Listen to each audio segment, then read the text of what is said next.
துலாம். துலா ராசி அன்பர்களே, ஆடி மாதம் உங்களுடைய ராசியாதிபதியாக இருக்கக்கூடிய சுக்கிரன் மாதம் தொடங்கி முதல் 10 நாட்கள் அஷ்டமத்தில் சஞ்சரிப்பார். அப்படி சஞ்சரித்தாலும் ஆட்சி பலம் பெற்றிருக்கின்றார். அதன் பிறகு பாக்யஸ்தானத்திற்கு போவார். குரு பார்வை ராசிக்கு கிடைத்து கொண்டிருக்கிறது. அவரோட சுக்கிரன் சேருகின்றார். அதனால் இந்த மாதம் உங்களுக்கு உயர் பதவி வேணும், ப்ரமோஷன் வேணும், ரொம்ப நாளாக வரல அப்படின்னா நீங்கள் ட்ரை பண்ணலாம். எப்போது? ஆடி மாதத்தினுடைய 10 நாட்களுக்கு பிறகு நீங்கள் உயர் பதவிக்கான முயற்சிகளை செய்யலாம். அதே போல் நீங்கள் படிக்கிறது சம்மந்தமாக, அதுவும் ஹையர் ஸ்டடீஸ் சம்மந்தமாக எம்ஃபில் பண்ணணும், பிஹெச்டி பண்ணணும் அப்படின்னு சொன்னால் அதற்காகலாம் நீங்கள் முயற்சி பண்ணலாம். ஏதாவது கலைகளை வித்தைகளை கற்றுக்கொள்ளணும்னு சொன்னால் இந்த மாதத்தில் நீங்கள் அதை தொடங்கலாம். சுக்கிரன்னு சொல்லக்கூடியவர் ராசிக்கு அதிபதி. அப்போ துலா ராசியில் நீங்கள் பிறந்ததுனால உங்ககிட்ட கட்டாயம் ஏதோ ஒரு விஷயம் இந்த கலை சம்பந்தமான ஆர்வத்தில் கட்டாயம் இருக்கும்.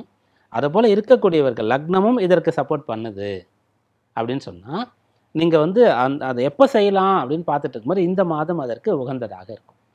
வாகனங்கள் வாங்கணும் அப்படின்னு சொன்னால் அதற்கு உகந்த ஒரு மாதமாக இருக்கிறது. வீடு கட்டுறதுக்கான பிளான் பண்ணணும். என் வீடு எப்படி இருக்கணும் அப்படின்னு சொல்லி முதல்ல அப்படியே அந்த மனசில் இருக்கக்கூடிய கற்பனையை அப்படியே ஓவியமாக அப்படியே அந்த ஒரு வரைபடமாக கொண்டு வருவது இருக்கிறது இல்லையா? அந்த வீடு சம்மந்தமான ஆசை இருக்கு இல்லையா? ஒரு சின்ன குழந்தைகிட்ட சொன்னால் கூட அப்படியே ஒரு வீடு அப்படின்னு சொல்லதை வரைஞ்சிரும்.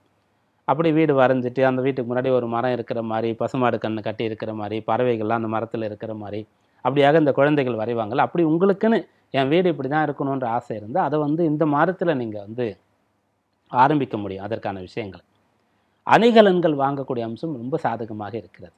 ஏன்னா சுக்கிரன் ராசிக்கு அதிபதி பாக்யஸ்தானத்திற்கு போய் சாதகமாக இருக்கார். 2 சுபர்கள் சேர்றாங்க, 9ஆம் இடத்துல இருக்காங்க. அதனால் உயர்கல்வி, உத்தியோக ரீதியாக உத்தியோக உயர்வு, ஊதிய உயர்வு. சூரியன் 10ஆம் இடத்துல சஞ்சரிக்கிறார். அதனால் இந்த விஷயங்கள் எல்லாமே செய்யும்போது உங்களுக்கு பலன் கிடைத்துவிடும். 10ல் சூரியன் இருக்கிறது ரொம்ப விசேஷம். இது இப்போ துலா ராசிக்கு 10ல் சூரியன் ஆடி மாதத்தில் இருக்கார். விருச்சிக ராசிக்கு 10ல் சூரியன் ஆட்சி பலத்தோடையே இருப்பார். அதுபோல் 10ல் சூரியன் வந்தாலும் கூட அந்த சூரியனுடைய அந்த வீட்டில் அவர் அடையக்கூடிய பலம் என்ன என்பதையும் கூட நம்ம பார்க்கணும். அப்போ கடகராசியில் சூரியன் இருக்கார். அதனால் உங்களுடைய கற்பனைகள், உங்களுடைய ஆசைகள், சந்தோஷங்கள் போன்ற விஷயங்கள்லாம் சூரியன் நடத்தி கொடுப்பார் உங்களுக்கு. அம்மாவுக்கு நீங்கள் என்னெல்லாம் செய்யணும்னு ஆசைப்பட்றீங்களோ, நீங்கள் ஒரு வெளிநாட்டில் இருக்கீங்க, அம்மாவை கூட்டு போய் கொஞ்ச நாள் கூட வச்சுக்கணும்னு நினைக்கிறீங்க, இப்போ தாராளமாக நீங்கள் அதை பற்றி டிசைட் பண்ணலாம், செய்யலாம். கட்டாயம் அது உங்களுக்கு செய்ய முடியும். அம்மாவுக்கு ஒரு வீடு கட்டி கொடுக்கணும் அப்படின்னு ஆசைப்பட்றீங்க, அதை செய்ய முடியும். அப்பாவுக்கு ஒரு கார் வாங்கி கொடுக்கணும்னு நினைக்கிறீங்க, அதை செய்ய முடியும். அம்மா அப்பாவை திருப்திப்படுத்த முடியும், சந்தோஷப்படுத்த முடியும், அவர்களுக்கு செய்த அழகு பார்க்க முடியும். இந்த விஷயங்களை இந்த காலத்தில் நிறைய பிள்ளைகள் செய்கிறீங்க, ரொம்ப சந்தோஷமாக இருக்குது. பெரிய உத்தியோகத்தில் சேர்ந்து கை நிறைய சம்பாதிக்க ஆரம்பித்து எப்படி இந்த குழந்தையை பெற்றுட்ட பிறகு அந்த குழந்தை வளர வளர அந்த குழந்தைக்கு அவ்வளோ விதவிதமான ஆடைகள்லாம் வாங்கி அணிவித்து, நிறைய அலங்காரங்கள்லாம் செய்து, ஆபரணங்கள்லாம் அணிவித்து, அந்த குழந்தைக்கு சின்னதாக சைக்கிள் வாங்கி கொடுத்து, அதன் பிறகு பைக்கு, கார் வாங்கி கொடுத்து, அதை செய்கிறதெல்லாம் அனுபவிக்கிறதெல்லாம் பார்த்து அந்த பெற்றோர் சந்தோஷப்படுகிறார்களோ, அதுபோல் இந்த காலகட்டத்தில் நிறைய பிள்ளைகள், அதுலேயும் குறிப்பாக அந்த பெண் பிள்ளைகள், இவங்க அம்மா அப்பாவுக்கு அவங்க நினச்சதெல்லாம் செய்கிறீங்க. அது ரொம்ப நல்ல விஷயம். அது செய்கிறதுக்கான அம்சம் இந்த மாதத்தில் ரொம்ப சிறப்பாக உங்களுக்கு இருக்குது. அரசாங்கம் சம்பந்தமான அனுகூலம் பெறக்கூடிய அம்சம் இருக்கிறது. அரசு தேர்வுகள் எழுதக்கூடியவர்கள், அதற்காக பயிலக்கூடியவர்கள், அரசு உத்தியோகத்திலிருந்து இன்னமும் நல்ல நிலைக்கு வரணும்னு நினைக்கக்கூடியவர்களுக்கெல்லாம் இந்த மாதம் ரொம்ப சாதகமாக இருக்கும். ஏன்னா உங்களுக்கு ஆண்டுகோள்கள் இப்போ சாதகமாக இருந்து கொண்டு இருக்கின்றது. சனி 6ல், குரு 9ல், ராகு கேது 5, 11ல் இருக்கும்போது மாத கோள்களில் சூரியனை வைத்து தான் மாத பலனே, சந்திரனை வைத்து தான் தினப்பலன். அப்படியே இந்த சூரியன் சாதகமாக இருக்க, ராசியாதிபதி சுக்கிரன் சாதகமாக இருக்க, பாக்யாதிபதி புதன் சாதகமாக இருக்க. அந்த புதன்னு சொல்லக்கூடியவர் ஜீவனஸ்தானத்தில் சூரியனையே சேர்ந்து இருக்கின்றார். அதனால் இந்த விஷயம் உங்களுக்கு அனுகூலமாக இருந்து கொண்டு இருக்கின்றது. மாதக்கோள்களில் சுக்கிரன், சூரியன், புதன் நேரடியாக உங்களுக்கு அனுகூலமாக இருக்கிறார்கள். செவ்வாய் இவர் இந்த மாதம் தொடங்கும் போது 11ல் இருக்கார், அது நல்ல விஷயம்தான். ஆனால் இந்த ஆடி மாதத்தினுடைய 12ஆம் தேதியில் அவர் 12ஆம் இடத்திற்கு விரயபாவத்திற்கு வருகின்றார். அவர் மாரகாதிபதியாக இருக்கார், விரயஸ்தானத்திற்கு போனால் நல்லது தான் அப்படின்ற மாதிரி எடுத்துக்கலாம். ஆனால் அந்த மாரகஸ்தானம்னு சொல்லக்கூடிய இந்த 7ஆம் இடம் பொதுவாக எல்லாருக்கும் 2-7 மாரகஸ்தானம், பொது மாரகஸ்தானம் சொல்லுவோம். ஆனால் அந்த 7ஆம் இடம் கலத்திரஸ்தானமாக இருக்கிறது. அப்போது திருமணமானவர்களுக்கு, துளாராசியில் இருக்கக்கூடிய அன்பர்கள், மனமானவர்கள் வாழ்க்கை துணை நலனில் அக்கறை எடுத்துக்கணும். வாழ்க்கை துணையுடைய ஆரோக்கியத்தில் அக்கறை எடுத்துக்கணும். நீங்கள் ஆணாக இருக்கிறீங்கன்னு சொன்னால் உங்களுடைய மனைவியுடைய ஆரோக்கியத்தில் ரொம்ப அக்கறை எடுத்துக்கணும். நல்லா பார்த்துக்கணும் அவங்கள. அதுக்காக பயப்பட வேண்டிய அவசியம் கிடையாது. ஏதாவது பிரச்சனைனா முதல்ல பார்த்துக்கொள்ள வேண்டியது அவசியம். அவங்க ஏதோ கோபமாக பேசுகிறாங்க, அவசரமாக பேசுகிறாங்கன்னு சொன்னால் தர்க்கம் பண்ணி அதை பெருசாலாம் எடுத்துகிட்டு போகக்கூடாது. சரி, இப்போது இந்த மாதத்தில் இப்படி இருக்கிறது, அந்த செவ்வாய் வந்து இது போல் 12க்கு வந்து கன்னி ராசிக்கு வந்து சனியால் பார்க்கப்படுறார், அதனால் அவங்க ஏதோ ஒரு கஷ்டத்தினால இப்படி பேசுகிறாங்க, விரும்பி பேசலை அப்படின்ற மாதிரி நீங்கள் அதை புரிந்து கொள்ளணும். அதேபோல் நீங்கள் பெண்ணுன்னு சொன்னால் கணவனை வந்து அனுசரித்து போகணும்.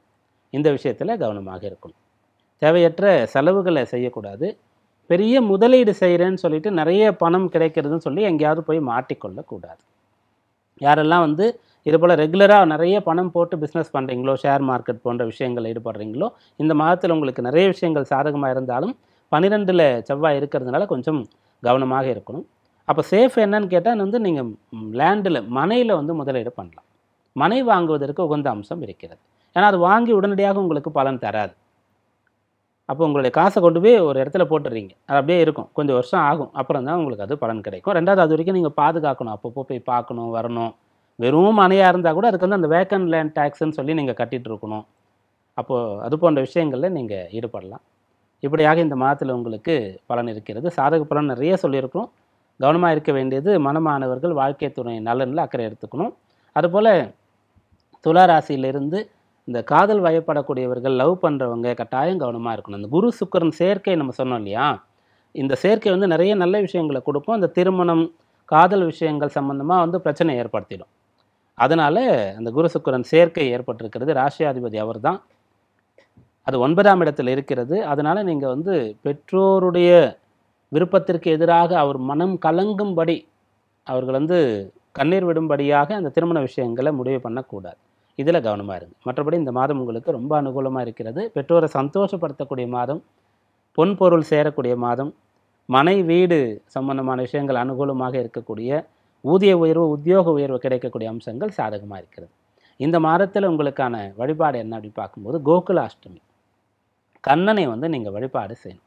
கோகுலாஷ்டமின்னா நிறைய பேர் என்ன பண்ணுறோன்னா நிறைய பலகாரங்கள் செய்வாங்க, அது வந்து விரும்பி சாப்பிட்ணுன்றதுக்காகவே இந்த பண்டிகை எதிர்பார்த்துருப்போம். இது குழந்தைகளுக்கு பொருந்தும். கோகுலாஷ்டமி, ஜென்மாஷ்டமின்றது கடுமையாக விரதம் இருக்க வேண்டிய ஒரு நாள். அப்படி விரதம் இருந்து அவ்வளவு மகிமை. காலையிலிருந்து அந்த சாயந்தரம் கண்ணனுக்கு பூஜை பண்ணுற வரைக்கும் நீங்கள் வந்து எவ்வளோ முடியுமோ அவ்வளோ உங்களுடைய ஆரோக்கியம் வயதுக்கு ஏற்றவாறு விரதம் இருந்து அதன் பிறகு நீங்கள் வந்து பிரசாதங்களாக ஸ்வீகரிக்கலாம். அந்த சுவாமிக்கு என்ன நைவேத்தியம் பண்ணுறீங்களோ அதை. அப்படியாக இந்த ஜென்மாஷ்டமின்னு சொல்லக்கூடிய நாள் வந்து உங்களுக்கான விரத நாள், வழிபாட்டு நாள். அதை கடைபிடிக்கும் போது அற்புதமான பலன்கள் வந்து சேரும்.